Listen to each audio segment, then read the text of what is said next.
Buvez de l'eau, buvez même de l'eau du robinet afin de démontrer qu'elle offre une eau de qualité dans la métropole lilloise. La Société des Eaux du Nord. La Société des Eaux du Nord a décidé de monter un club de goûteurs d'eau. On a beau être en avril, ce n'est pas une blague. Laurent Menet et Frédéric Giltet.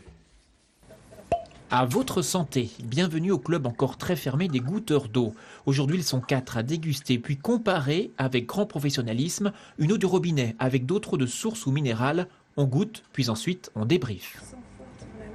Donc là par contre, à la base, c'est de l'eau qu'on utilise parce qu'en fait, c'est une eau qui a une minéralisation qui est proche de la salive.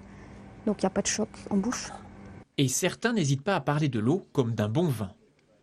Là, on prend le temps de voir vraiment quel goût elle peut avoir en bouche, de la garder un petit peu en bouche et de voir les différents goûts qu'elle peut avoir.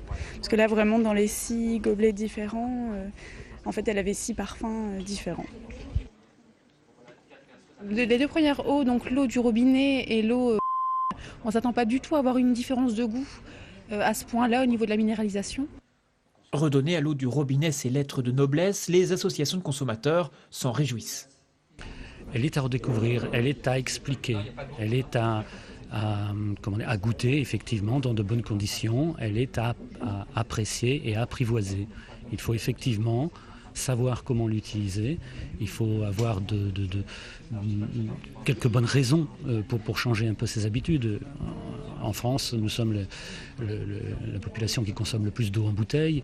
Sans compter que boire de l'eau du robinet permet de réaliser des économies très confortables, ce qui en cette période de crise n'est pas négligeable.